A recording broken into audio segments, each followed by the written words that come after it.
Saludos amigos, saludos, gracias por estar con nosotros. Hoy estoy yo amarillo, de padre a hija.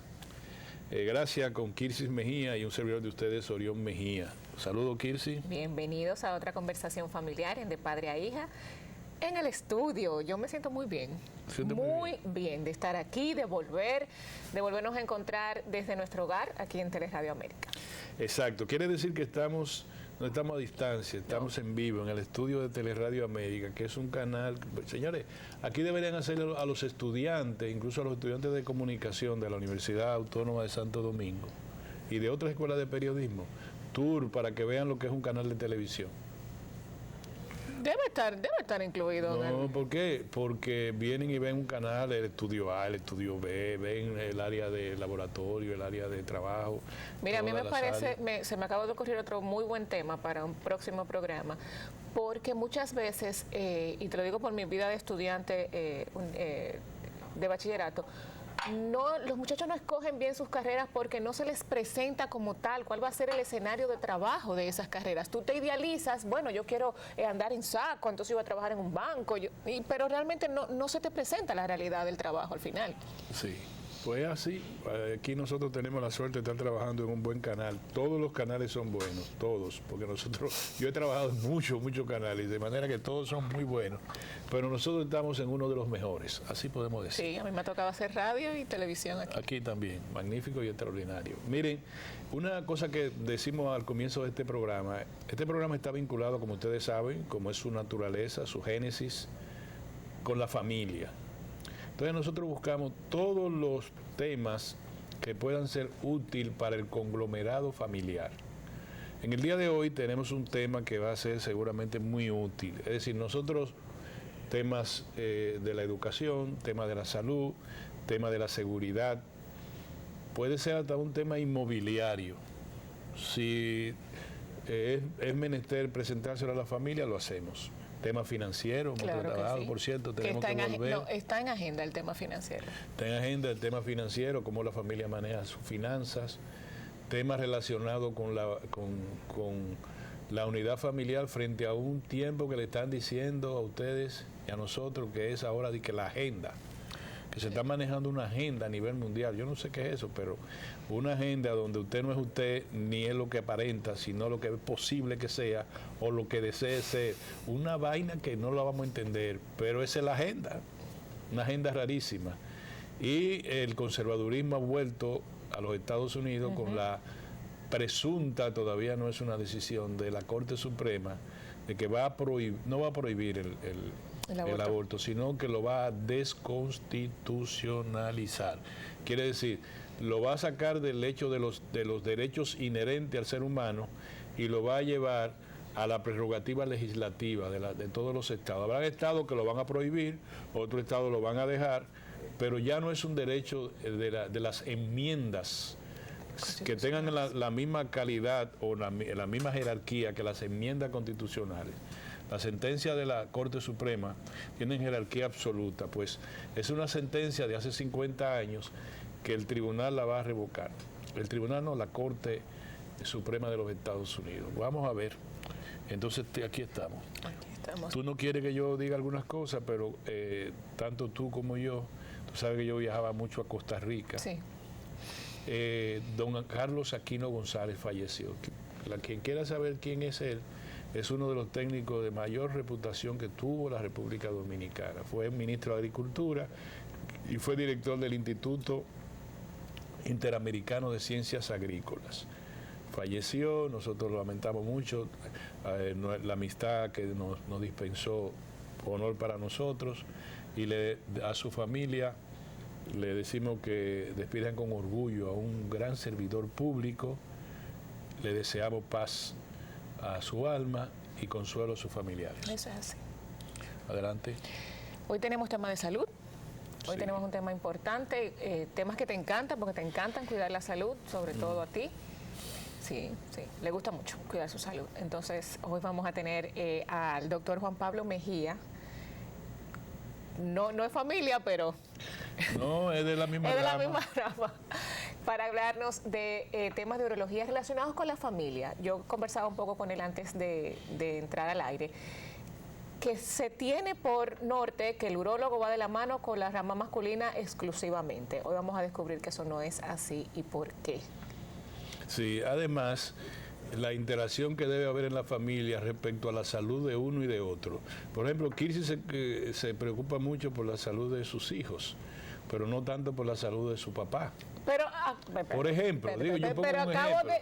Mira, lo bueno es que esto se queda aquí, se queda grabado y tengo testigos en el estudio y nuestros amigos. Lo primero que acabo de decir es que tú y tu salud son inversamente proporcionales. Y eso es algo que me preocupa, evidentemente. No, entonces... Y mira qué cosa, te trajo un urólogo. Sí. Bueno, vamos a hablar del urólogo. Aquí en el área de los técnicos, cuando yo mencioné la palabra urólogo, todos se pegaron a la pared.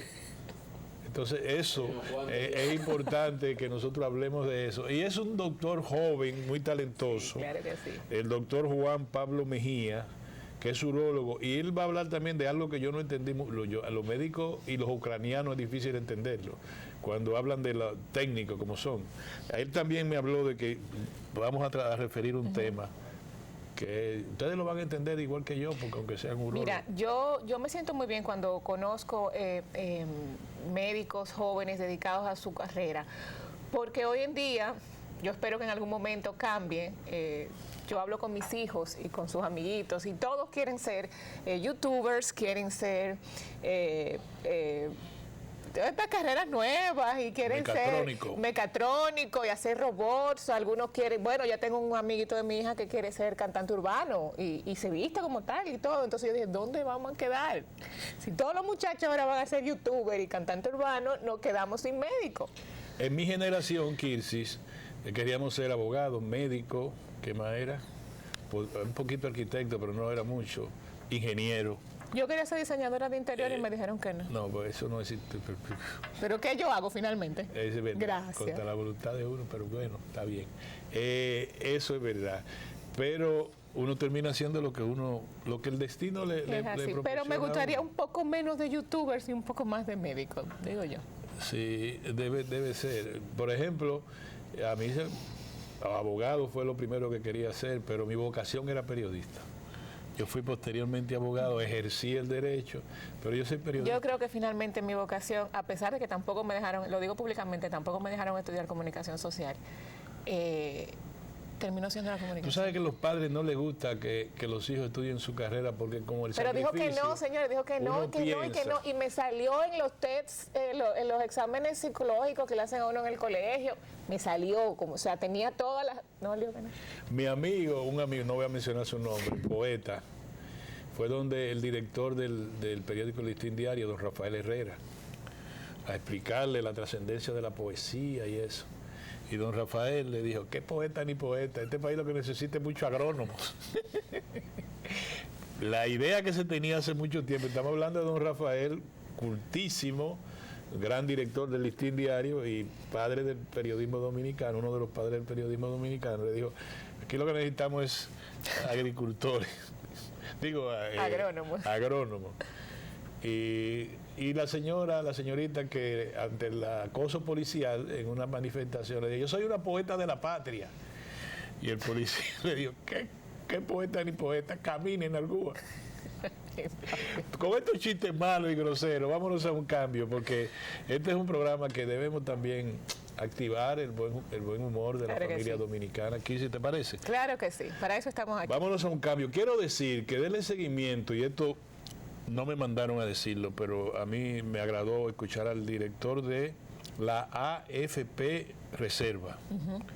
Denle seguimiento. El anuncio de que la AFP Reserva va a extender el seguro complementario, el seguro de verdad, a personas de hasta 75 años, a mí me llama mucho, poderosamente la atención en bien.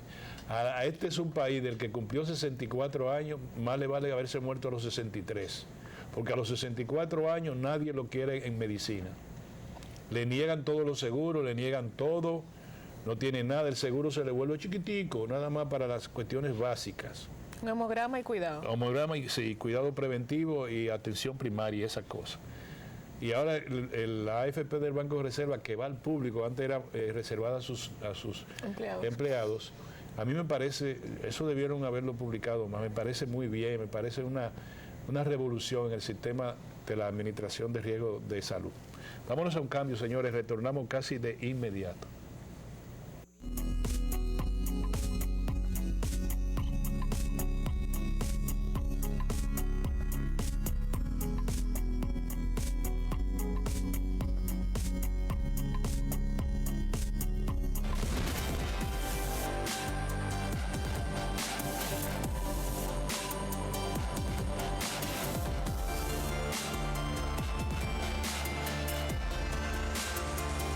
¿Eres experto haciendo que todo sea simple y funcional? Acortando las distancias. Llegando a donde te esperan. Ganando tiempo. Y ahora serás un experto como usuario financiero. Llegó ProUsuario Digital, la solución que te permite acceder a tu consulta crediticia, realizar reclamaciones, presentar quejas y denuncias, consultar cuentas inactivas o abandonadas y mejorar tus conocimientos de finanzas personales. Accede a prousuario.gov.do o descárgala desde Google Play. Alcanza el nivel experto, el nivel ProUsuario. Superintendencia de Bancos de la República Dominicana. El dominicano, cuando quiere puede, lucha como nadie para progresar. En su corazón la esperanza crece, sabe que la fuerza está en la unidad. Dominicana, dominicano, somos vencedores si me das la mano. Dominicano, dominicano, pasamos del sueño a la realidad. Dominicana, dominicano, somos vencedores. La vida es como una carrera, una sola, en la que cada día damos la milla extra y seguimos transformándonos, porque lo más importante no está en lo que hicimos, sino todo lo que hacemos para ser invencibles.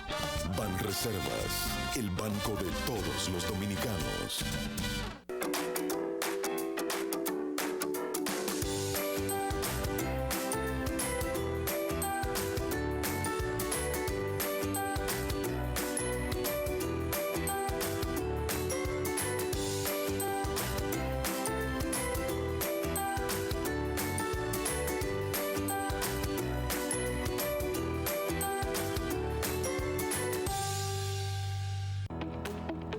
El Banco Central hace política monetaria.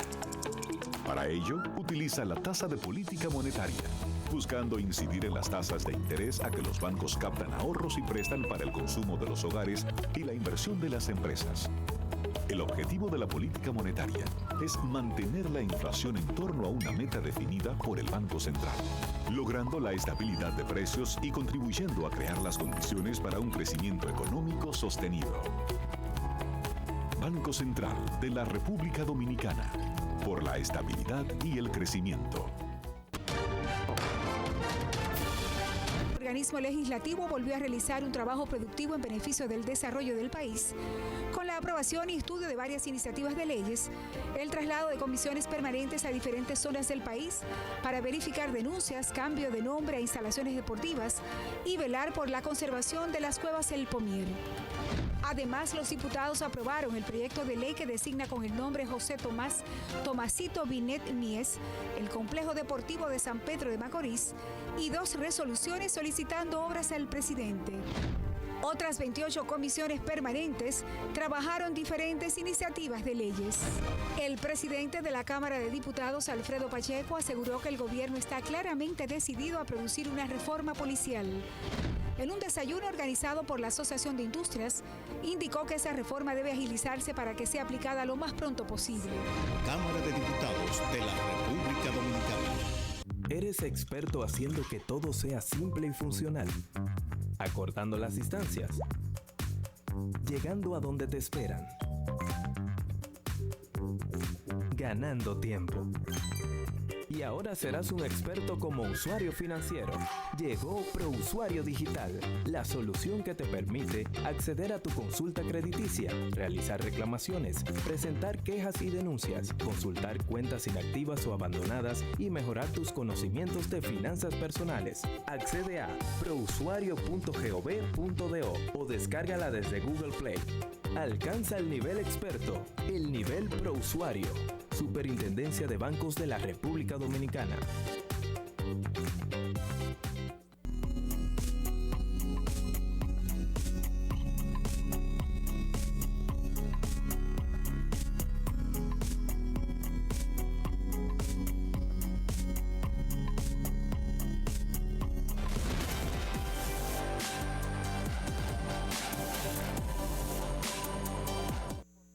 Bueno, Kissy, este programa parece que se ve mucho. ¿Tú no lo quieres Porque creer? yo acabo de decir AFP, que es la administradora de fondos de pensiones, por ARS, no, administradora de riesgo de salud. riesgo de salud, ARS. Y óyeme, muchos amigos, y yo resalto a Arelis, la apreciada amiga, que me dice que no, que es administradora de riesgo de salud, ARS. La que yo me refería, la del Banco de Reserva, la de Reserva, del Grupo Reserva, no del Banco de Reserva, es una empresa aparte, que le ha señalado para las personas de la tercera edad una cobertura médica decente. Yo lo felicito, de verdad que lo felicito. Adelante, Kissy. Pues como dijimos al inicio del programa, antes de la pausa, tenemos al doctor Juan Pablo Mejía. Él es urólogo y va con nosotros a conversar temas familiares en torno a la urología. Bueno, doctor, saludo, ¿cómo está usted? Saludos. Contento de estar acá. Me alegro Muy mucho, contento de doctor. estar Gracias acá por aceptar nuestra invitación. Yo creo que este es un gancho a mí que me ha tirado la familia, porque la urología hace que los hombres, los machos de hombres, como éramos antes, ya no, ya la cosa ha cambiado, corramos a esa especialidad. Es una especialidad difícil, yo no sé si usted está de acuerdo conmigo. Entonces Kissy dijo, pero vamos a tratarlo para la familia, para que la familia sepa lo que significa en el joven, en el sobrino que tiene 40 años, en el marido como yo que tiene 30 y pico, etcétera. Simplemente siempre ha habido como algún grado de resistencia por parte del hombre a asistir al urólogo, pero actualmente está cambiando la situación. Mi padre, por ejemplo, cuando fue por primera vez al urólogo, lo llevaron, como quien dice, engañado, los hermanos míos, y duró como unos días guapo con ellos. Por eso, ¿verdad? Sí. Sí. Todavía yo era un muchacho, tenía 6 años cuando ya mi papá había fallecido, pero fue engañado que lo tuvieron que llevar. El doctor Juan Caraballo, que es mi médico, me dice siempre, no te preocupes que tú caes aquí. Efectivamente he caído varias veces. Eso es así. Sí, porque se produce alguna situación que uno cae y dice, no te preocupes, no venga, tú caes aquí. Sigue como cuando a medida de que va avanzando la edad, el hombre empieza a presentar síntomas urológicos.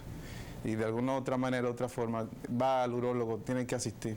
Ya cuando los síntomas empiezan a aparecer es porque hay algún grado de descompensación. Vamos a empezar con esto. ¿Qué abarca la urología? Interesante que hice esa pregunta que acabas de hacer.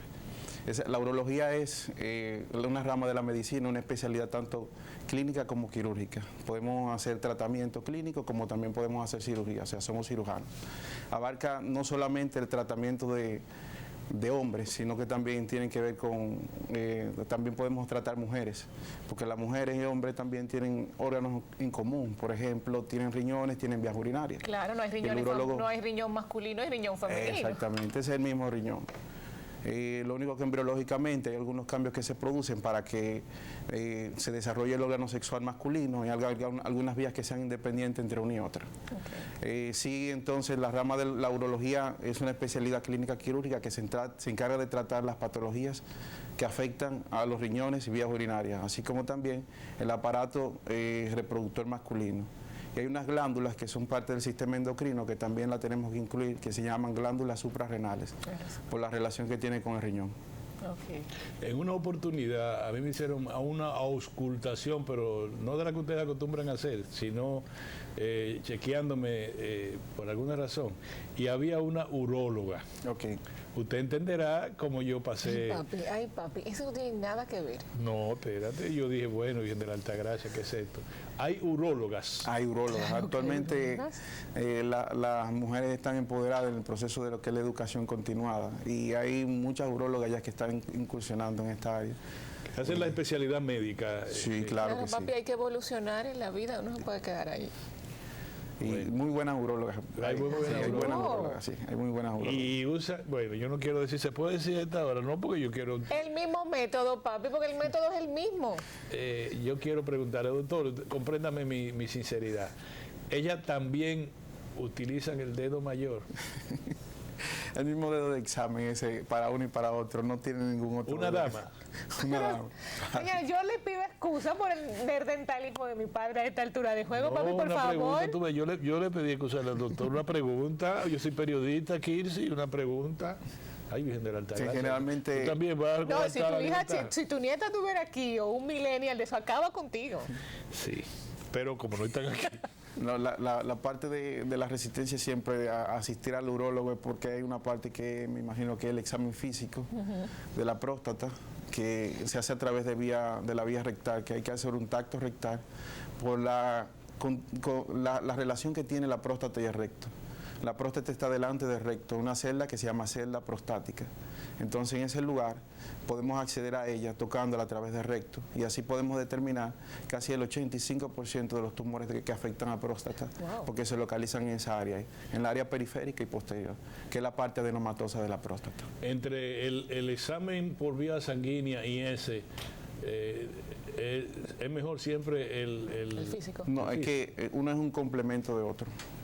Hay lesiones que uno no la puede palpar porque son pequeñas o están en un lugar que no está en lo que yo he descrito, que es la parte posterior de la próstata y periférica. Entonces sí puede elevar el antígeno prostático, que es una sustancia que se produce en la próstata específicamente. Es específico de la próstata, no específico de cáncer. Nosotros lo que tenemos que hacer con el antígeno prostático, si está elevado, es dar seguimiento y valorar si hay que hacer una biopsia. Porque la biopsia de próstata es el diagnóstico que nos permite a nosotros saber si hay cáncer de próstata. Para los hombres, ¿a partir de qué edad deben comenzar a visitar, deben hacerse ese estudio físico y sanguíneo? ¿Desde qué edad? Sea de manera voluntaria o involuntaria, sí. Que lo lleven, que lo lleven o que vaya. Tienen que ir más, a los 40 años se recomienda el inicio de la evaluación. Ok, o sea que en mi casa hay uno pasado ya de... No, mire, como yo te dije el nombre de mi médico, de Juan Caraballo, y voy a tener un médico alterno en el doctor Mejía, así es la vida. Yo pregunto, doctor, ahora, ustedes dijeron que también son cirujanos. ¿Qué cirugía comunes se hacen en esos órganos?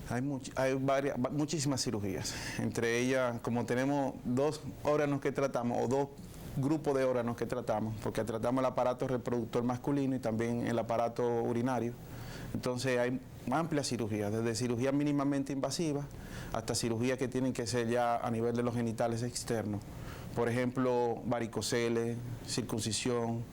Varicoceles es un procedimiento que uno hace cuando hay, varicocelectomía, el procedimiento. Ahí corregimos los varicoceles. ¿Qué son los varicoceles? Cuando hay dilataciones de las venas que drenan los testículos. Eso causa en algunos grados infertilidad. Las circuncisiones que están recomendadas para los niños que tienen, o adultos también, que tienen fimosis, que es la dificultad para retraer el prepucio, que es la tela que cubre la cabeza del pene, del glande exactamente. Entonces también tenemos cirugías para próstata, cuando hay algunas alteraciones, ya sea por tumores o por obstrucción, que generalmente le digo que cuando uno está entrando en edad empiezan a aparecer síntomas obstructivos, el paciente empieza a tener algún grado de dificultad para orinar, el chorro disminuye de tamaño, se levanta mucho en la noche a orinar, y cuando termina de orinar se queda con la sensación de que le está quedando pipí retenida en la vejiga. Eso puede ser por una obstrucción ya sea de la uretra, que es la estructura que saca la orina de la vejiga. Y como la próstata y la uretra tienen una íntima relación, porque la uretra atraviesa la próstata, en algún momento puede hacerse obstructiva si está muy grande, y comprimir la uretra y evitar el drenaje. Ese tipo de cirugía está dentro de ¿usted le llamó fácil o difícil? Y bueno, toda cirugía, como siempre le dice, es difícil. Señor, hay que hacer una cirugía, deje de estar abarca un riesgo. Cuando uno hace una cirugía es porque el paciente en verdad lo necesita. Ese es mi criterio para seleccionar un paciente quirúrgico. Tú necesitas la cirugía, que yo te voy a mejorar con eso. El objetivo es siempre mejorar al paciente, nunca empeorar la situación de él. Entonces, aparte de esa otra cirugía, también cirugía en mujeres por incontinencia urinaria, que se le sale la pipí, ya sea una incontinencia de esfuerzo, cuando hay los prolapsos, órganos pélvicos, también tiene que ver la parte urológica, así como también las fístulas, que se pueden ser por tumores, que pueden ser por radiaciones o pueden ser también por procedimientos quirúrgicos, que es la principal causa. Una fístula que comunique, por ejemplo, la vagina con la vejiga o el uréter con la vagina, eso ya le corresponde al urólogo tratarla. Otra cosa, las mujeres, igual que los hombres, sufren de piedra. Es verdad que al principio, en las edades iniciales, las piedras son más frecuentes en los hombres, pero a medida de que las mujeres entran en edad, que llega la menopausia, pierden el factor protector de los estrógenos, lo que conlleva que formen también una gran cantidad de piedra. La piedra, yo vi a un amigo mío llorar inconsolablemente por una piedra, y luego me dijo él que es como si fuera dar a luz. Que él nunca ha dado a luz, pero se compara con eso. Duele, porque cuando salió definitivamente, fue algo, dice él, para él terrible, que se ensangrentaba. Eso es así. Eso es así. Porque las piedras generalmente a veces pueden ser lisas, pero a veces tienen... la superficie no es lisa, es rugosa y tiene pullitas. Y a medida de que va pasando a través de estructuras que son pequeñas, de 7 milímetros de diámetro, que es bastante pequeño, con una piedra a veces que es un poquito más grande, tiene que dilatar el tubo para poder bajar. Y cuando baja, rasga. Y al rasgar, produce sangrado. Y cuando hablamos de prevención, por ejemplo, de las piedras, que es algo que lo vemos tan común, la parte más importante de la piedra es la prevención. No es solamente uno tratar a un paciente desde el punto de vista quirúrgico. Cuando un paciente tiene un evento litiásico, se evalúa que hasta el 10% de los pacientes, después de un evento litiásico, a los 5 años, vuelven y nuevamente repiten otra piedra. Entonces hay un factor bastante importante que es la prevención de las piedras, en el cual uno tiene que hacer evaluaciones al paciente que tiene una piedra con la finalidad de ver qué elemento lo está llevando a causarla y tratar de corregirlo. ¿Cómo lo hacemos? Con pruebas a nivel de la orina. Después les recomendamos hay recomendaciones generales para seguir por el paciente y recomendaciones específicas dependiendo si se determina alguna enfermedad. Por ejemplo, si el paciente tiene excreción excesiva de calcio en la orina, se trata de corregir eso. Y eso puede ser hasta familiar. Como estamos en un programa ya familiar de padre a hijo, ustedes van a ver que mi papá sufría de piedra, vienen la jovencita o el jovencito y dicen, mi papá sufría de piedra. Y ahora yo estoy también sufriendo de esto. Pero es que hay enfermedades y condiciones familiares que generan calcio, que generan un aumento de excreción de calcio en la orina, o una excreción de oxalato o cualquier otra sustancia que sea un componente de la piedra. No tiene que ver, como le decían a uno, no, si está el refresco te da piedra en los riñones. Eso hay que valorar que tiene el paciente. Incluso una de las causas principales es el bajo consumo de agua en los países que son tropicales como el de nosotros, que hace mucho calor. Después dicen que yo no me preocupo, bebe agua, no bebe agua tampoco. Yo te bebiendo agua, míralo ahí. Me voy a referir a la circuncisión en los recién nacidos. Recuerdo, mi hijo ya tiene...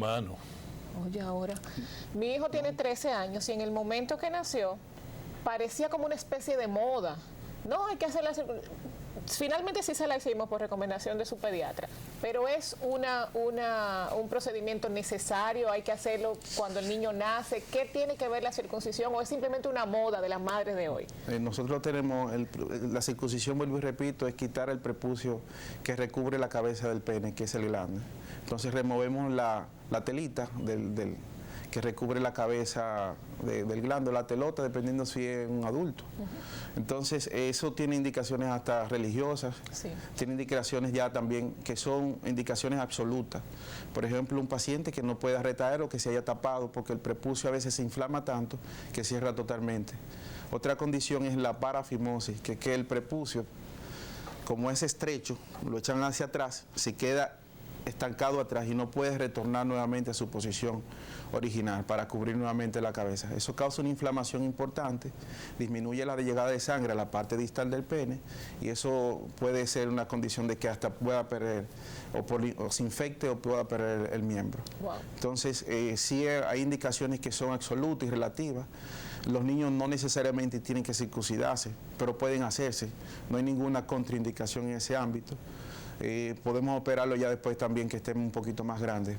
Pero sí hay estudios que hablan de que la protección que podemos ver frente a algunas enfermedades de transmisión sexual se ve mejor en niños que son circuncidados en el momento del nacimiento.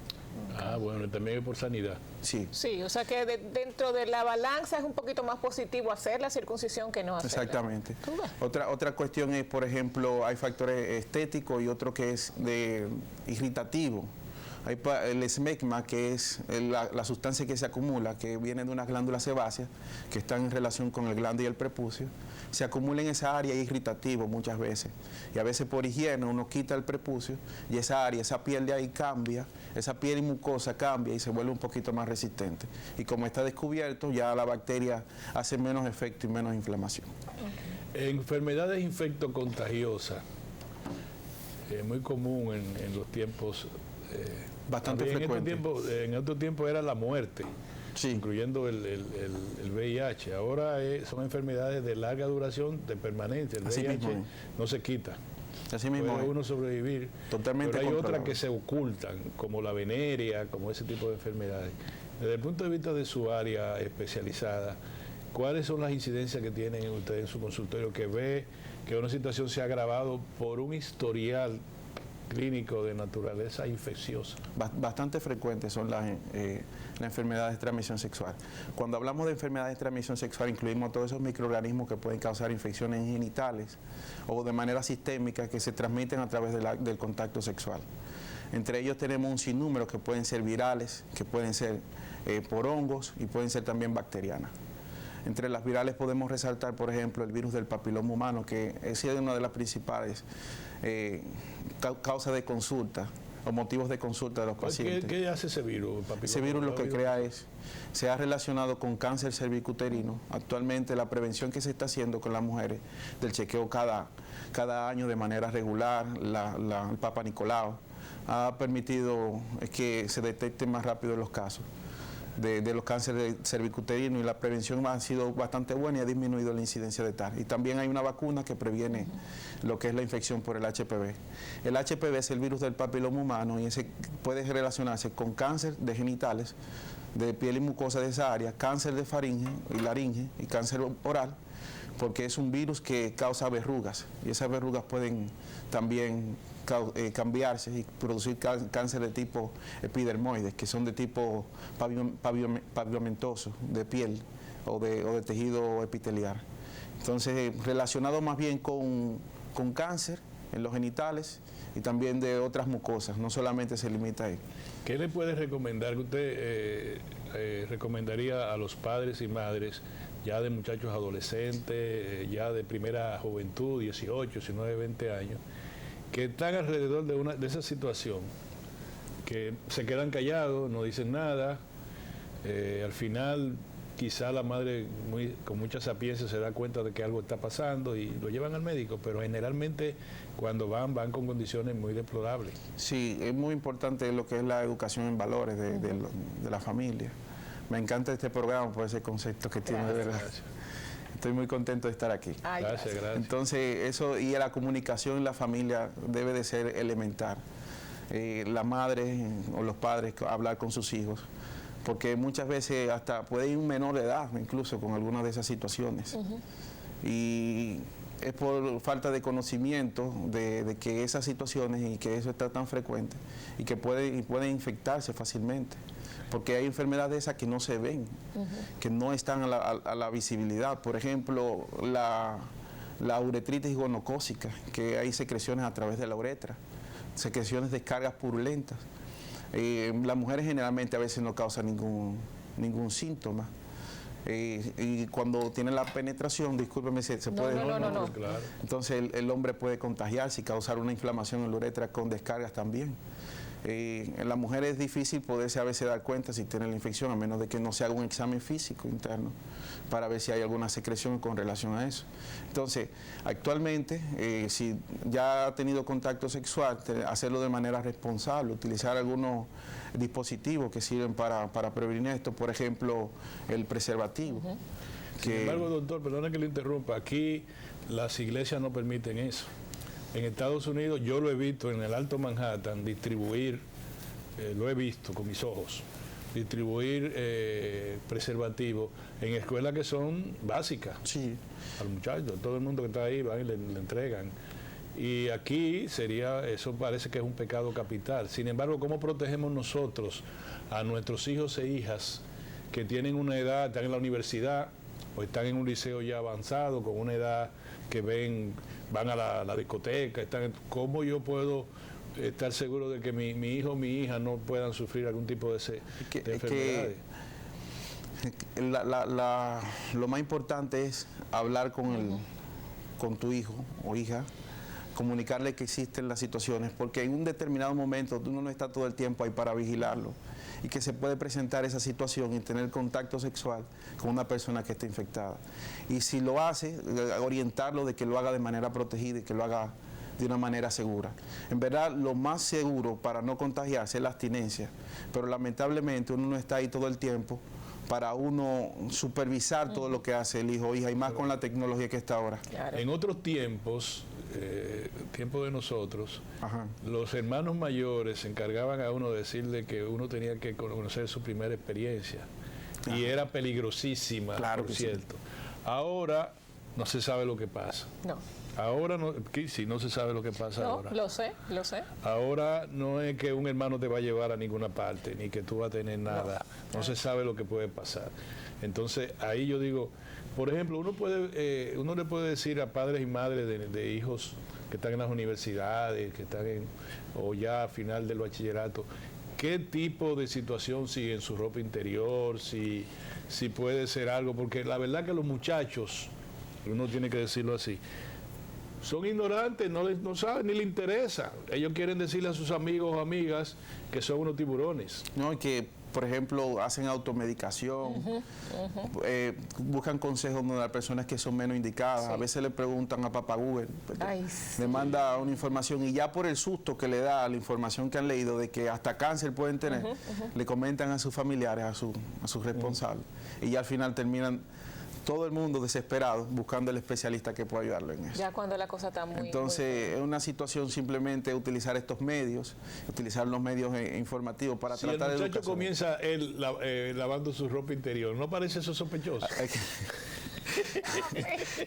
Generalmente, tú quieres conocer a alguien, tú tienes que ponerlo, a ver si tú tienes que ver si friega los trastes de su casa, tiende su cama. Esas son cosas que tú ves, Dios en mío, verdad. ¿Por qué hemos perdido todo eso? Mira, estamos hablando con un doctor joven y hemos perdido todo eso. El otro día, no voy a decir quién, pero una señora muy allegada a mi familia me dice que la niña, venían de un paseo, y me dice, la niña trajo la toalla mojada del paseo y no la sacó. Pero el niño, hacía 2 días, había venido del mismo paseo y tampoco sacó la toalla.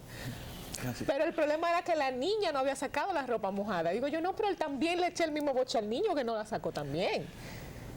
Sí. Entonces, pero mira, fuera de todo eso, vamos a tener que habilitar un chat o abrir los teléfonos, porque aquí tengo 4 preguntas para el doctor. Dígale al director, los minutos que nos quedan, a ver si sí, porque tengo, por ejemplo, hay un tema importante a nivel de urología en la familia, porque definitivamente, aunque es un procedimiento masculino, pero involucra a toda la familia, la vasectomía. La vasectomía da mucho miedo, los hombres tienen la idea de que van a perder su virilidad, de que van a perder su vigor. ¿Qué podemos hablar de la vasectomía? Vasectomía es un procedimiento hasta que podríamos considerarlo mínimamente invasivo, porque se hace a través de una pequeña incisión que se hace a nivel del escroto, y a través de ahí se pueden buscar los conductos deferentes. ¿Es irreversible? Es reversible en cierto modo, pero hay un porcentaje de pacientes que uno puede revertir. A medida de que uno hace una primera intervención, segunda intervención o tercera, disminuyen la capacidad de uno poder revertir ese proceso. Okay. En ese proceso, la vasectomía, uno lo que hace es ligar los conductos deferentes, lo corta y liga los conductos deferentes, interrumpiendo el paso de los espermatozoides, que son las células encargadas de lo que es la fecundidad en el hombre. Se llaman gametos sexuales masculinos, los espermatozoides, que tienen colitas, se pueden desplazar. Entonces, al cortar ese conducto, ese trayecto, evitamos que los espermatozoides salgan del testículo y puedan salir con el eyaculado. No es que el hombre va a dejar de producir semen, el hombre sigue produciendo semen, hay eyaculado. Lo que no hay es semillas en el eyaculado, que son los espermatozoides, que son las células responsables de la fecundidad. Eso no tiene nada que ver con Nada va a perder que ver. capacidades, ni Nada que de ver. eso. Un querido amigo, y yo esto sí quiero que usted me lo conteste porque parece, él me dice que no diga su nombre. Está bien, está bien. Dice, cualquiera, la expresión de él que lo jurunguen, por ahí se pierde la virilidad, en términos quirúrgicos. En términos quirúrgicos, no, hay que Es ahí decir, prostático. Okay, es decir, sí. él dice que él no va a permitir que le toquen su próstata porque todo el que le toca eso se fue. Claro que sí. Mira, hay un gran porcentaje de los pacientes que tienen algunos síntomas urinarios, dificultad para orinar, que también se relacionan con algún grado de disfunción eréctil. De por sí uno por ir entrando en edad va a sufrir en algún momento algún grado de disfunción eréctil. No le ponga la mala noticia. Ya ve, ahora viene lo interesante de esto.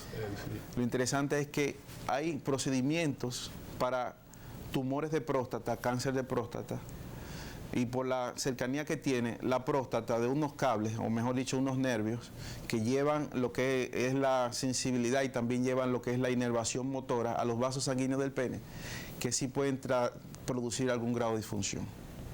Entonces, ya cuando se trata de otro tipo de cirugía, es poco probable, ya sea para que orine bien el paciente, es poco probable que el paciente tenga algún grado de disfunción. El Más poco bien, probable que... Señores, es poco pero es que probable. estos Sí. ustedes son capaces de no atenderse una condición médica con... y Yo le dije a Kirsi de un pariente, muy pariente mío, que murió negado a que lo trataran de la cirugía de próstata. Porque él entendía que ya a partir de ahí tenía 75 años cuando eso, 76 años, murió y no hubo manera. incluso No hubo actualmente con los métodos modernos que hay, un paciente que se opera de próstata, que hace una prostatectomía radical y pierde la capacidad eréctil, puede poner hasta una prótesis, que es un dispositivo que le permite a uno lograr las erecciones con un grado de satisfacción bastante bueno. Un porcentaje Ahí están, Bueno, mi ahí amigo están está- en pantalla, estos minutos que nos quedan, Pueden, sí. pueden llamarnos y comunicarse con el doctor. Aquí tengo por las redes otra pregunta. Cuando ya el paciente solamente funciona un solo riñón, ya es un paciente con un solo riñón, ¿cuál es el cuidado, cuál es la vida que puede llevar un paciente con un solo riñón? Dios tan noble que nos permite tener dos órganos de eso tan importantes. Amén. Los riñones funcionan como filtros, filtran el plasma sanguíneo, eliminan los desechos de nuestro organismo y recogen nuevamente lo que es útil. Entonces, entre ellos, cuando falta un riñón, el otro riñón compensa la función. O sea, ustedes van a ver que hay a veces que cuando quitamos un riñón, el otro se pone más grande porque duplica la función, trabaja el doble. Es bastante colaborador. O sea, no es una sentencia de muerte, Lo más importante es no es una sentencia de muerte el perder un riñón. para nada, incluso se donan riñones. Claro. Bastante importante eso del programa de donaciones de riñones para salvar vidas. Tú sacas a un paciente de diálisis con simplemente donarle un riñón a una persona. Entonces, cuando queda un riñón, eso compensa la función del otro. Sí es bueno mantener niveles adecuados de la tensión arterial, porque en algún momento, generalmente, ese es como algún grado de disfunción que uno va a tener en el momento. En algún momento vamos a sufrir de la presión arterial, Okay. porque eso viene con la edad. Entonces, mantener buenos niveles de tensión arterial, hidratarse bien, bajo consumo de sal, es importante. Los riñones no les gusta mucho la sal, porque la sal lo que hace es aumentar la presión. Y lo hace mediante el riñón también, que tiene un sistema de compensación ahí a través de la sal. Y actualmente nos están bombardeando mucho con muchos alimentos que contienen sal. Ay, yo que le Esos pido a la señora de mi preempacados. casa, digo, esto quedó desabrido. No, Ay, papá, no. al contrario, es saludable para usted. Dice, pero tú ves que me está tirando. Sí, y está muy Doctor, bien. Tiene que pasar por allá. Sí, y está muy bien, sí, está muy de tu cuenta. Doctor, frente a la familia, usted no puede ser, por su naturaleza y su especialidad, un médico de la familia, sino del marido o del hijo mayor nada más. No. Dentro de la medicina hay un área que se llama medicina familiar. Es un especialista que tiene que ver con la evaluación primaria del paciente. Y nos refiere cualquier paciente. Yo me refiero a si su especialidad le permite o usted está atento a que puede venir el caballero podría venir la doña, Claro. podría venir el hijo mayor o el hijo menor para lo que usted ha señalado. Por eso yo digo que si este especialista se siente identificado con la familia o simplemente busca a los hombres. No. Aquí tenemos que tratar a todos. Mira, hay una llamada, doctor, vamos a ver, vamos a darle. Sí, adelante. ¿Qué cuenta la prótesis? Un amigo televidente muy amable, gracias. ¿De dónde nos llaman? Pero siempre digan dónde llaman para uno saber. Dice que usted dio una buena noticia, que puede haber una prótesis. No, hay otros métodos también para el tema de erección, mejorar esa parte, desde medicamentos hasta utilizar algunos otros dispositivos antes de llegar ahí. Sí, la parte de cotizaciones se hace de manera diferente. Sí, pide una cotización. Sí, pero ahora que estamos hablando de medicación, hay una alta población juvenil que está tomando estas medicaciones para la disfunción eréctil de manera inescrupulosa, solo por diversión, para... Sí, ¿qué pasa con eso? Creo que sería una manera irresponsable de uno enfrentar una situación determinada. Si tiene algún grado de disfunción eréctil es porque hay algo lo está causando, ya sea un factor psicológico o orgánico. Entonces debe de evaluarse esa parte. Si no tiene grado de disfunción eréctil y lo use para ser el más superhombre, también tiene algún grado de trastorno psicológico. Por supuesto. ¿Y qué puede traer ese uso irresponsable?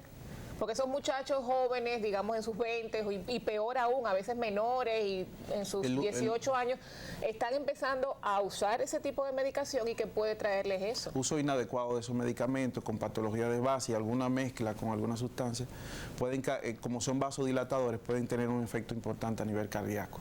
Es bueno evaluar siempre el sistema cardiovascular a ver qué tanto... A eso se puede atribuir que tantos jóvenes, aparte de la pandemia que han dicho, que tantos jóvenes... penosamente mueren a causa de infarto cardíaco. ¿Puede ser no necesariamente, pueden ser muertes súbitas de origen cardíaco por otros trastornos que tengan, alteraciones ya congénitas. Pero se incluye... Bueno, no podría asumirlo a eso, porque la estadística no la manejaría en esa parte. Pero de que sí se está inventando mucho, por decirlo de alguna forma, sí. O sea, uno se da cuenta por... las redes tienen unos no solamente pastillas, sino digamos mecanismos, cosas extrañas que se untan, que se toman, todo esto. Sí, sin embargo, los urólogos recetan en un momento determinado. Yo fui a un urólogo en Miami por estrechez en la uretra y ya me había operado el doctor Caraballo. Y fui a un chequeo por un amigo mío que me envió. Entonces, de repente, no, usted está muy bien la cirugía, que sé cuánto, ¿cómo se llama? Un nombre. Yo veo que mi hermano me la compra, mi hermano vive en Estados Unidos, pero no me devolvió la receta. La receta en Estados Unidos bajo control.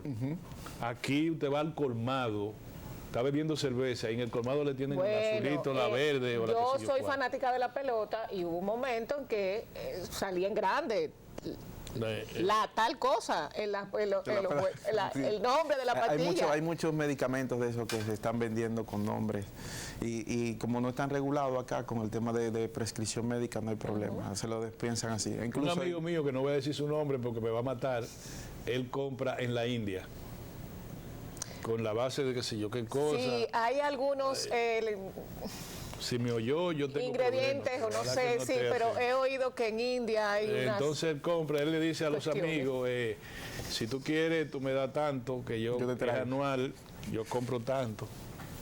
Y eso sale la gente volando. Sí, pero finalmente, ¿qué puede provocar en jóvenes este uso inadecuado de este tipo de medicamentos? Generalmente los eventos cardíacos en un paciente que se medique sin una supervisión adecuada. ¿Usted no ha notado, doctor, que los técnicos de aquí lo están mirando muy atentamente? Voy a dejar la tarjeta ahí. Sí, ¿usted no ha notado eso? La tarjeta. No es por nada, pero quizá haya otros médicos de verdad que causan temor, fundamentalmente que le digan a uno que uno va con temor a que pueda hacer alguna infección cancerosa, y eso es verdad, todo, cualquiera, pero el que se le tiene miedo per se es al urólogo. ¿Por qué? Y no deberá de ser así. Al contrario, nosotros estamos para servirle y ayudarle. Entonces, oye. Siempre mejorar la situación. Poner No la familia creo- contenta, Mire, la familia primero. ¿Dónde está su Porque consultorio, doctor? Yo estoy en la clínica doctora Abel González. Estoy también en Medicarnet. Pues usted está también donde está el doctor. Sí. Doctor estamos Caraballo. Sí. Usted ve, en bueno, usted Medicarnet tiene B, él está en otro lado, pero estamos en Medicarnet B. en Medicarnet al frente, uno Al y frente, otro. al Sí. frente, la Torre Ustedes tienen el sitio donde nosotros lo que vamos a que nos fusilen ahí, nos sentamos. Yo nunca he visto gente que va como si, eso parece como si uno va a un velorio, todo el mundo está así sentado. Y le dice al otro, hola, ¿cómo está? ¿Usted es periodista? Sí, yo que sí. Y para uno entrar en una conversación, para sacar de ese estrés que tiene la gente, personas mayores, jóvenes y no muy jóvenes, como en mi caso. Eso es sentado así. Y cuando esa enfermera, cuando la secretaria le dice, Orión Mejía, el doctor, que pase, ya, uno dice ya, ahí viene el alto. No, pero no vamos a fomentar eso aquí. Aquí vamos a hablar de comunicación, de prevención. Yo creo que es una palabra clave antes de tomarle miedo al urólogo. Eso es verdad, eso es verdad. Le damos las gracias al doctor Juan Pablo Mejía. Está en Medicarnet y En Abel en González. Abel González. Está, doctor, usted no me está para los ricos. No, pero Abel González De la Independencia. De la Bueno, la Independencia, Independencia, sí, porque ha ido a Abel González. Yo dije, bueno, doctor, pero no vamos a poder ir a ver a usted. Usted acepta, doctor, y perdone ahora ya el último, ¿usted acepta ¿Seguro? seguro médico? Sí, aceptamos seguro médico, todos los seguros. Pueden llamar incluso al 809-221-6568. Repítelo otra vez, doctor. 809-221-6568. Porque muchos de ustedes le dicen a uno, yo no acepto, son 4.500. Y cada vez, espérese, doctor, bájenle algo. Ojalá que no me oiga mi médico, pero bájenle algo. Porque hay que pagar la mitad, Sí. Muy bien, muchas gracias, doctor, de verdad. Ha sido una magnífica conversación, muy productiva para todos nosotros, del doctor Juan Pablo Mejía, urólogo. Gracias, doctor. Muchas Día de esto lo volvemos a traer aquí. Gracias, Usted nos dé también el placer de estar con ustedes. Muchas gracias. A ustedes, mis amigos, estaremos la próxima semana con la gracia de Dios. En otra interesante conversación familiar en De Padre a Hijo.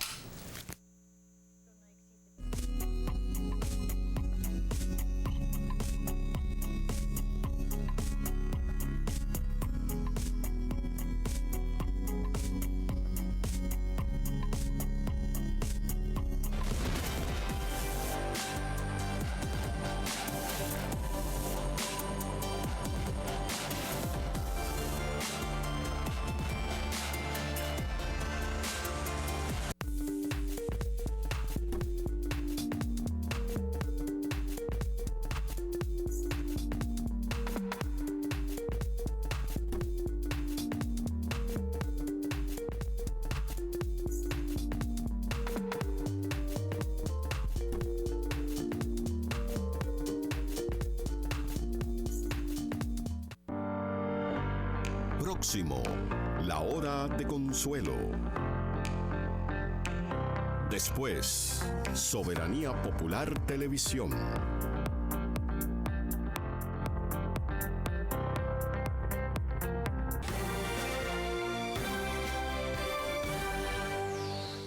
Hola, mi nombre es Carlos Arturo Guizarre y hoy te hablo de economía. Los propietarios de apartamentos están obligados a pagar una cuota racional, acordada e igualitaria para el mantenimiento de las áreas comunes de los complejos habitacionales a los que pertenecen, de acuerdo con el artículo 14 de la Ley de Condominios de República Dominicana. Más allá de las obligaciones legales, pagar su cuota de mantenimiento es un deber de buen vecino que hace posible la limpieza, seguridad y buen funcionamiento del edificio donde vive. Recuerde que el agua, la bomba de presión de agua, las luces de los pasillos comunes, el vigilante del parqueo, la recogida de basura, entre otros servicios, se pagan, se compran, se contratan o se reparan con sus aportes. Al no pagar, está obligando a sus vecinos a subvencionarlo y eso no es justo. Así que sea buen vecino y pague su mantenimiento. Mi nombre es Carlos Arturo Guizarre y hemos hablado de economía.